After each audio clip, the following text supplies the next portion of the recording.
Iran Israel యుద్ధానికి సంబంధించిన war breaking news మళ్ళీ ముందుకు వచ్చేసింది ఆర్టీవీ. మరీ ముఖ్యంగా ఇరాన్ ఇజ్రాయెల్ యుద్ధం మరీ ముఖ్యంగా చూసుకుంటే ఇది ఇజ్రాయెల్ ఇరాన్ కన్నా ఇప్పుడు ఇరాన్ వర్సెస్ అమెరికాగా మారిందా అంటే అవుననే మాట వినిపిస్తోంది. ఎక్కడ ఎప్పుడు ఎలా కీలక మలుపు చోటు చేస్తున్న అంశానికి సంబంధించి ఒక చిన్న పాయింట్ చెప్పేసి నేరుగా మీకు ఎక్స్ప్లెనేషన్లోకి వెళ్ళే ప్రయత్నం చేస్తాను. మరీ ముఖ్యంగా ఇక్కడ మాట్లాడుకున్న సందర్భంలో అమెరికాకు సంబంధించి అమెరికాను సాయం కోరింది ఇజ్రాయెల్. మరీ ముఖ్యంగా GBU-57 B-2 బాంబర్స్ అడిగింది. అయితే అమెరికానే నేరుగా వాటిని ప్రయోగించిందా, అమెరికా ఇజ్రాయెల్ కలిపి వీటి మీద దాడి చేశాయా, దీనికి సంబంధించి పూర్తి స్థాయిలో డిస్కషన్ జరుగుతుంది. అసలు ఎంతకీ ఈరోజు ఎలా దాడి చేయగలిగింది, ఆ న్యూక్లియర్ సైట్ ఎక్కడుంది, ఆ న్యూక్లియర్ సైట్ని ఎలా కొట్టగలిగింది, దీనికి సంబంధించి డీటెయిల్గా మాట్లాడుకుందాం గ్రాఫిక్స్ రూపంలో. సో ఒక్కసారి ముందుగా ఆ సైట్ని చూద్దాం. ఈరోజు అమెరికా దాడి చేసిన ఆ ఫోర్దోకి సంబంధించిన ఆ సైట్ని చూద్దాం. ఆ సైట్ని చూసి డీటెయిల్గా మాట్లాడుకునే ప్రయత్నం చేద్దాం. ఎందుకంటే ఇక్కడ కీలకంగా మారుతుందనే చెప్పుకోవాలి. ఆ సైట్కి సంబంధించి ఇక్కడ మీరు చూడొచ్చు, ఇదిగోండి, ఇది ఆ Iran underground nuclear site ఫార్దోకి సంబంధించి మీరు చూస్తున్నారు కదా, ఇదిగో ఇది టనల్ ప్రవేశం, దాంతోపాటు ఇదంతా సపోర్టింగ్ బిల్డింగ్, ఇదంతా చెక్ పాయింట్, ఇది ఇంత భద్రతా వలయం ఉంటుంది. ఇంత భద్రతా వలయం ఉండి ఈ టనల్ ప్రవేశం ఇదిగో మీరు చూడొచ్చు, టనల్ ప్రవేశానికి సంబంధించి at the same time check పాయింట్కి సంబంధించి ఇవన్నీ కూడా మీరు చూడొచ్చు. ఇది సపోర్టింగ్ బిల్డింగ్, దాంతోపాటు ఇదంతా కూడా భద్రతా వలయం. ఎంత ఉన్న ఈ బిల్డింగ్కి సంబంధించి, ఎంత ఉన్న ఈ జాగాకు ఎలా వెళ్ళగలిగింది, ఇంత ఇంత ఇంత దృఢంగా ఉన్న ఇక్కడికి ఎలా వెళ్ళగలిగింది, ఇక్కడ లోపలికి ఎలా చొచ్చుకు వెళ్ళగలిగింది, మరి ముఖ్యంగా ఫార్దోకి సంబంధించి ఎలా చొచ్చుకు వెళ్ళింది, ఎందుకు దీన్ని కొట్టే ప్రయత్నం చేస్తుంది, ఎందుకు ఎంత కీలకం అంటే కనుక దాదాపుగా ఇది 300కి సంబంధించి ఇప్పుడు అంతా ఇంత కనుక ఏకంగా ఒక పర్వతం కింద ఉంది. ఇది మనకు చూడడానికి ఎలా కనిపిస్తుంది, కానీ ఒక 300 అడుగులకి సంబంధించి మాట్లాడుకున్న సందర్భం లోపల ఉంది. అందుకే దీన్ని కొట్టడానికి ఇజ్రాయెల్ తరం కాలేదు. మరి ముఖ్యంగా నటాంజ్ను కొట్టింది, దాంతోపాటు ఇస్ఫహాన్ను కొట్టిపడేసింది, కానీ ఫార్దోకి సంబంధించి అటాక్ చేయడానికి మాత్రం ఇజ్రాయెల్ తరం కాలేదు. దాంతో అమెరికా సాయం కోరింది. దీంతో అమెరికా ఇజ్రాయెల్కి ఇస్తుంది అనుకున్నారు, కానీ అమెరికా ఇజ్రాయెల్కి ఇవ్వలేదు. తానే నేరుగా రంగంలోకి దిగి దీన్ని కొట్టిపడేసింది. మరి ఇజ్రాయెల్ తరం కానిది అమెరికా వల్ల ఎలా అయ్యింది, అమెరికా ప్రయోగించిన ఆ వజ్రాయుధం ఏంటి, ఇప్పుడు ఒకసారి డీటెయిల్గా ఆ మిజైల్ గురించో, లేకపోతే ఆ క్షిపణి గురించో, లేకపోతే ఆ జెట్స్ గురించో మాట్లాడుకునే ప్రయత్నం చేద్దాం. Let's go for the missile. ఒకసారి వాటిని చూసే ప్రయత్నం చేద్దాం. దీన్ని ఢీకొట్టడానికి ఉపయోగించిన ఆ బాంబులను చూసే ప్రయత్నం చేద్దాం. ఇరిడిస్ మీరు చూస్తే కనుక ఇజ్రాయెల్ చివరి ఆయుధం. ఎందుకు ఇజ్రాయెల్ చివరి ఆయుధం అన్నారంటే కనుక ఇజ్రాయెల్కి సంబంధించి ఇజ్రాయెల్ అమెరికాను కోరింది. ఇజ్రాయెల్ అమెరికాను కోరిన సందర్భంలో ఇజ్రాయెల్ అమెరికాను కోరిన తర్వాత అమెరికా వెళ్ళి ఈ బాంబుతో ఆ స్పాట్ని కొట్టింది. మీరు చూడొచ్చు, దీనికి సంబంధించి పూర్తిగా ఇది లేజర్ సెన్సార్. ఒకసారి నేను దగ్గరికి వెళ్ళే ప్రయత్నం చేస్తాను. ఇక్కడ మీరు చూస్తున్నారు కదా, ఇదిగో ఇది లేజర్ సెన్సార్.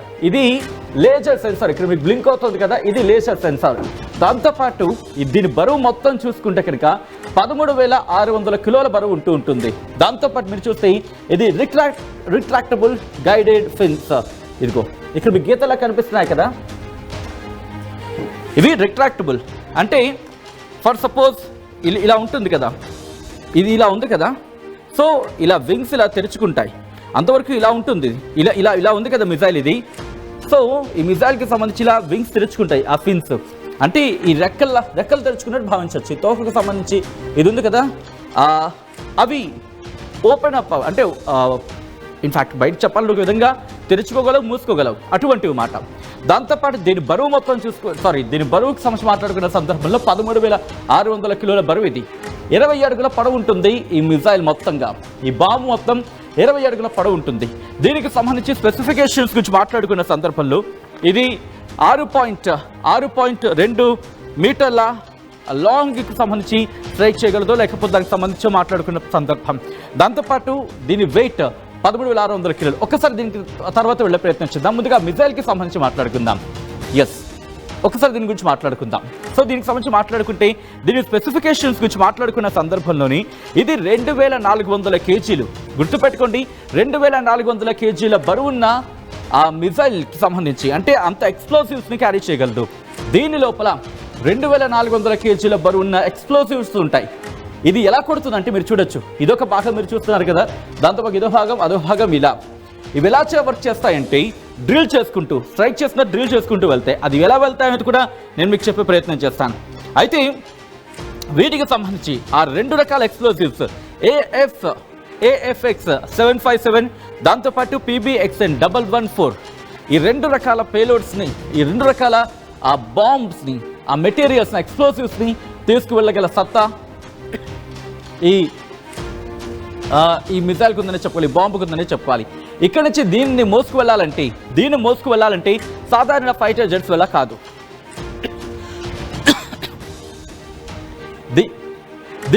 దీన్ని మోసుకు వెళ్ళాలంటే మామూలు ఫైటర్ జెట్ వల్ల కాదు.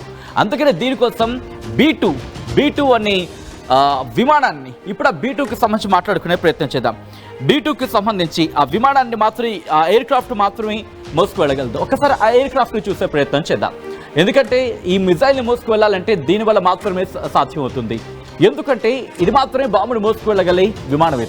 ఇది B2 stealth bomber. B2 stealth bomber అంటారు. దాంతోపాటు GBU-57 విడుదల చేయగల సామర్థ్యం దీనికి మాత్రమే ఉంది.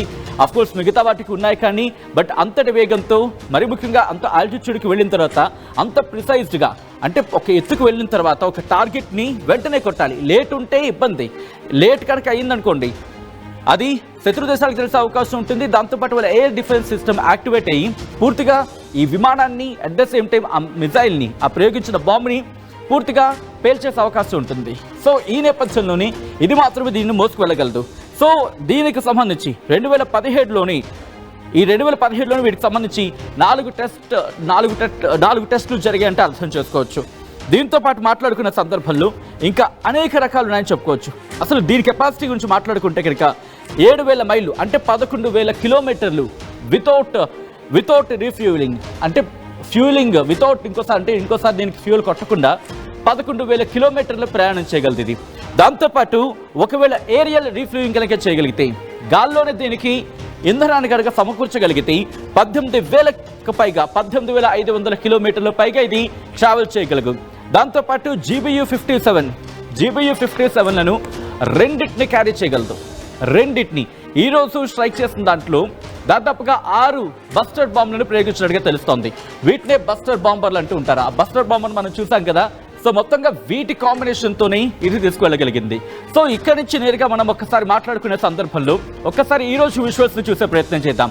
ఈ రోజుకి సంబంధించి కొట్ట పక్షంలో, ఈ రోజుకి సంబంధించి స్ట్రైక్ చేసిన సందర్భంలో ఒకసారి ఆ విజువల్స్ని ఆన్లైన్ చూపించే ప్రయత్నం చేద్దాం. ఎందుకంటే ఆ ప్రిసైజ్గా వెళ్ళి కొట్టగలిగింది B2 ఈ స్టెల్త్ బాంబర్తో ఆ బంకర్ బాంబ్ని ఢీకొట్టింది అమెరికా. ఈ నేపథ్యంలోనే అసలు ఎలా ఈ బంకర్ బాంబ్కి సంబంధించి మాట్లాడుకుంటే దీనికన్నా GBU-43B ఉంది.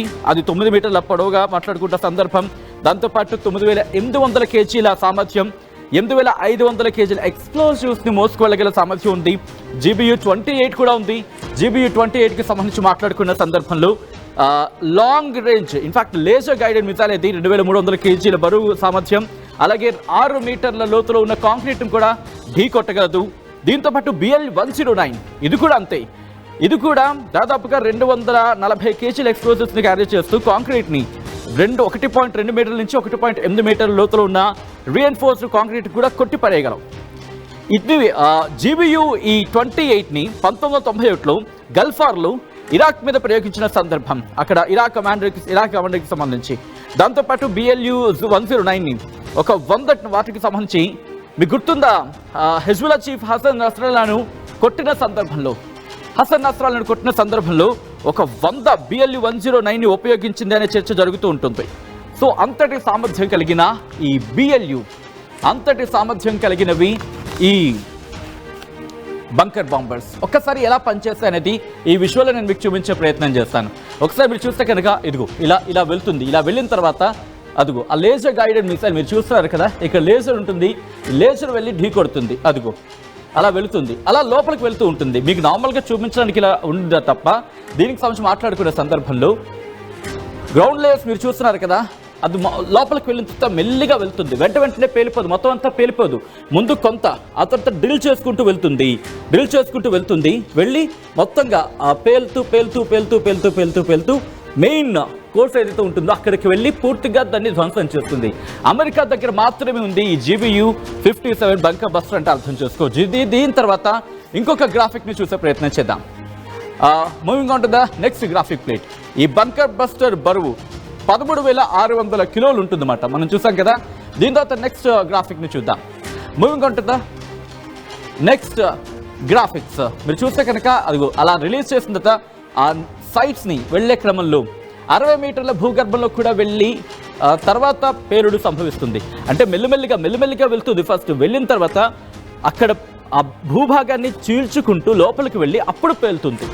ఇది దీనికి ఉన్న కెపాసిటీ. దీని తర్వాత ఇంకా దీనికి మరికొన్ని లక్షణాలు ఉన్నాయి. ఎలా ఇప్పుడు చూసే ప్రయత్నం చేద్దాం. దానికి సంబంధించి మాట్లాడుకున్న సందర్భంలో ఖచ్చితత్వంతో భూగర్భంలో ఉన్న నిర్మాణాలని సొరంగాలను ధ్వంసం చేస్తుంది.